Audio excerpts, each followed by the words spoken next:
Halo guys, balik lagi ke channel ini dan kali ini gue mau cerita tentang sesuatu. Bayangin, lo lagi tidur nyenyak di tengah malam, tiba-tiba lo ngerasa ada yang neken dada lo. Dada lo rasanya berat, lo susah napas, lo buka mata dan di sana berdiri sesosok makhluk pucat yang lo kenal. Ternyata dia adalah tetangga lo sendiri yang udah dikubur 3 minggu yang lalu. Ini bukan cerita fiksi guys. Ini adalah kesaksian puluhan orang dari sebuah desa kecil di Serbia tahun 1726. Dan yang lebih gila, ini semua ada di catatan resmi pemerintah Austria dan ditandatangani dokter militer, disaksikan pejabat negara. Berarti kan sakral dan valid ya. Ini adalah kasus Arnold Paule dan ini dianggap sebagai kasus vampir yang pernah terdokumentasi secara resmi di dunia. Sebelum kita masuk ke bagian yang bikin bulu kuduk merinding dan bikin kalian takut, coba kita balik dulu ke awal abad 18. Serbia saat itu bukan negara merdeka. Wilayah ini baru aja diambil alih oleh Kekaisaran Habsburg Austria dari Kekaisaran Ottoman Turki. Tepatnya setelah perjanjian Passarowitz tahun 1718. Jadi Serbia itu kayak hadiah perang yang baru pindah tangan. Nah, daerah perbatasan ini dikelola langsung dari Wina, ibu kota Austria. Dan untuk menjaga keamanan di perbatasan, Austria rekrut tentara-tentara lokal yang disebut Hasjuk. Mereka ini kayak tentara bayaran yang dikasih tanah sebagai bayarannya. Mereka jaga desa, jaga perbatasan, dan mereka bawa serta kepercayaan mereka termasuk kepercayaan tentang makhluk-makhluk gelap yang bangkit dari kubur. Salah satunya Hasjuk bernama Arnold Paule. Arnold ini bukan orang sembarangan. Dia sebelumnya udah pernah bertugas di daerah Kosovo yang waktu itu dikuasai Ottoman. Dan di sana dia mengalami sesuatu yang bikin dia ketakutan sampai akhir hayatnya. Arnold bilang ke tetangga-tetangganya bahwa dia pernah digigit vampir. Kata Arnold, buat nyembuhin dirinya dari kutukan gigitan itu, dia lakukan ritual yang dipercaya masyarakat setempat, yaitu makan tanah dari kuburan si vampir dan mengolesi dirinya sendiri dengan darah makhluk itu. Aneh ya, tapi itulah sistem kepercayaan yang hidup di kalangan masyarakat Balkan waktu itu. Bagi mereka ini bukan mitos, ini adalah prosedur medis. Akhirnya, sekitar tahun 1725 sampai 1726, Arnold Paule mengalami kecelakaan. Dia jatuh dari puncak gerobak jerami, lehernya patah, dan dia meninggal di tempat. Dia dikubur dengan upacara Kristen yang layak, dan harusnya desa Medveda bisa lanjut hidup normal. Tapi ternyata enggak. Dalam 20-30 hari setelah penguburan Arnold, 4 warga desa datang melapor ke kepala desa. Mereka bilang bahwa Arnold mengunjungi mereka di malam hari. Mereka ngerasa diteken, dicekik, dihisap sesuatu dari tubuh mereka. Dan setelah itu, mereka semua mulai sakit. Gejalanya seperti nyeri menusuk di sisi tubuh, nyeri di dada, dan lemas yang semakin parah. Yang akhirnya satu persatu keempat orang itu meninggal. Warga desa makin ngerasa panik. Tapi mereka punya rencana. 40 hari setelah kematian Arnold, mereka menggali kubur Arnold dan dipandu oleh seorang Herdnock, yaitu semacam pejabat militer administratif yang juga pernah melihat kejadian serupa sebelumnya. Dan kalian tahu apa yang mereka temukan di dalam peti mati itu? Jenazah Arnold tidak membusuk. Tubuhnya masih segar, kulitnya kemerahan, serta rambut, kuku, dan jenggotnya tumbuh baru. Dan yang paling mengejutkan adalah ada darah segar mengalir dari mata, hidung, mulut, dan telinganya. sehingga baju dan peti matinya penuh darah. Bagi warga desa, ini adalah bukti yang cukup bahwa Arnold Paule adalah vampir, sehingga mereka menancapkan pancang kayu langsung ke jantungnya Arnold. Dan menurut kesaksian para saksi mata yang hadir pada saat itu, ketika pancang itu menghujam dada Arnold, Arnold mengeluarkan teriakan keras seperti orang yang masih hidup, tubuhnya berdarah, dan setelah itu mereka penggal kepalanya dan mereka bakar seluruh tubuhnya menjadi abu. Selanjutnya, 4 korban yang diduga digigit Arnold juga digali. Lalu dilakukan prosedur eksekusi yang sama. Mungkin menurut mereka supaya tidak ada vampir lagi yang hidup. Akhirnya, setelah itu mereka berpikir bahwa desa Medveda bisa bernafas lega. 5 tahun berlalu, desa Medveda hidup relatif tenang sampai musim dingin tahun 1731 datang. Tapi tiba-tiba warga mulai banyak yang mati lagi. Cepet banget, hanya dalam hitungan minggu lebih dari 10 orang meninggal.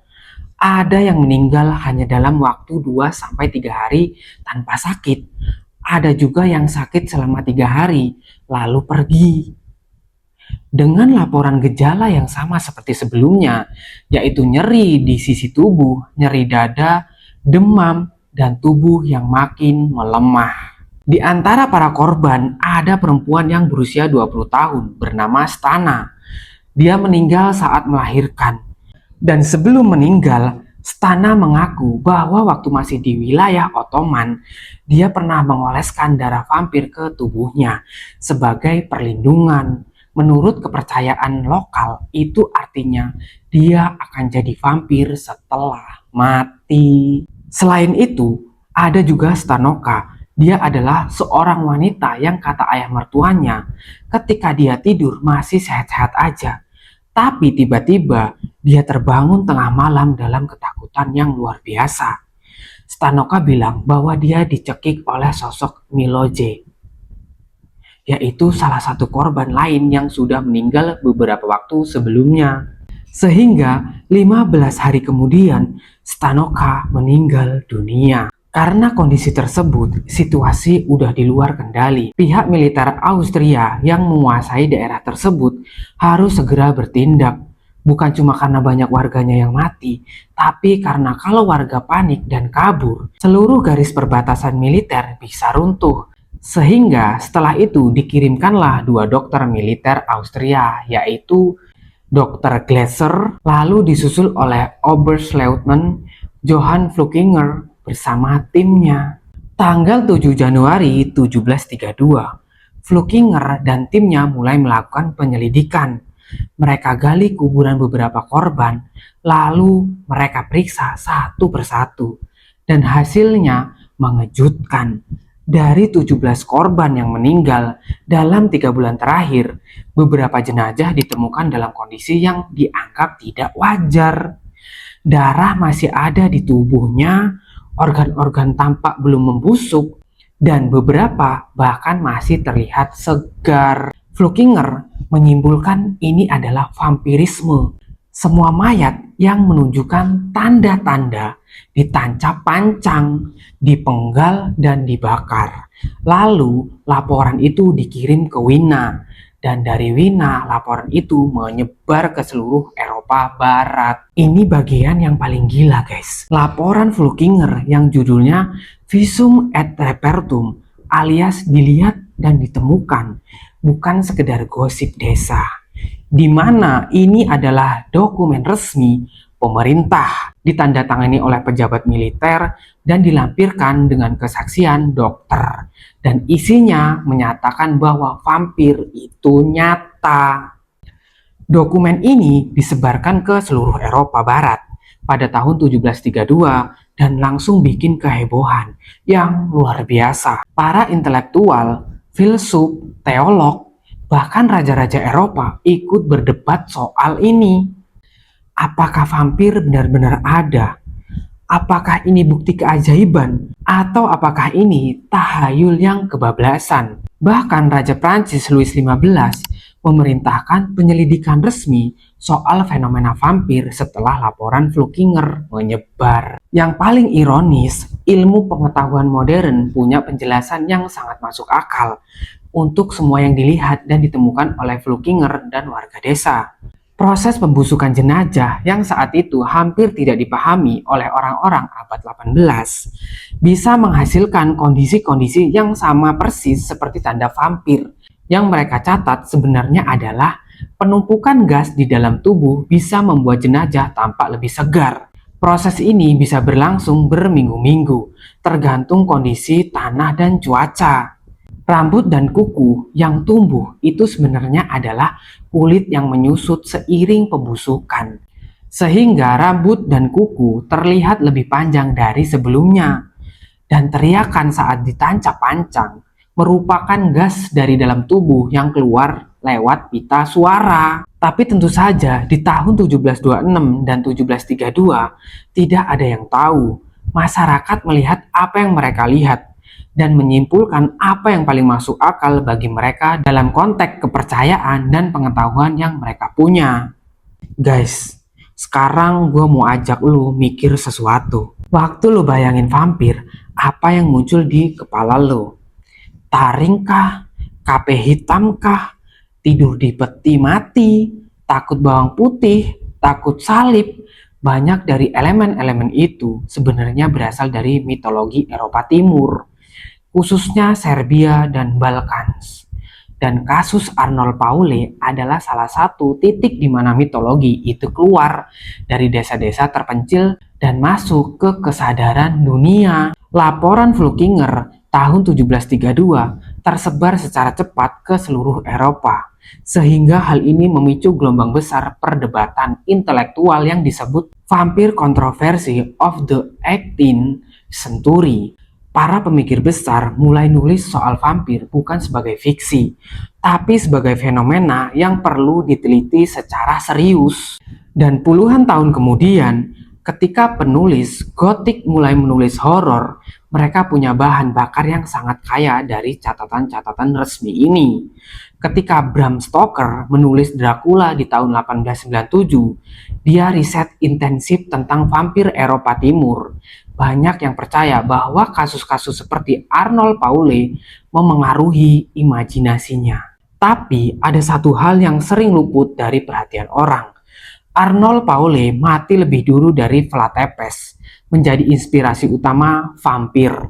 Sebelum Count Dracula ada dalam imajinasi siapapun, ada seorang hasduk biasa dari desa kecil di Serbia yang namanya tercatat dalam dokumen resmi pemerintah sebagai vampir pertama yang diakui dunia.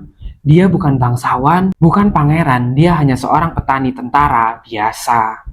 Guys, ini adalah salah satu kasus yang paling bikin gue kagum. Bukan karena vampirnya nyata atau enggak, tapi karena ini bukti betapa kuatnya kepercayaan sebuah masyarakat. Dimulai dari puluhan orang mati, dokter yang beneran datang memeriksa, pejabat pemerintah turun tangan, dan dari semua yang pada akhirnya sepakat ini vampir. Apakah mereka bohong? Hampir pasti enggak, karena mereka percaya, mereka takut, dan ketakutan itu nyata. Dan yang menarik dari semua ini adalah sampai hari ini desa Medveda masih ada. Sungai West Morava masih mengalir di sana. Dan di suatu tempat di bawah tanah itu mungkin masih tersimpan abu dari seorang bernama Arnold Paule, vampir pertama dunia yang terdokumentasi secara resmi. Kalau lo suka konten kayak gini, jangan lupa subscribe. Sampai ketemu di video berikutnya guys. Stay safe. Dan jangan coba-coba gali kuburan orang lain, karena itu adalah tolol.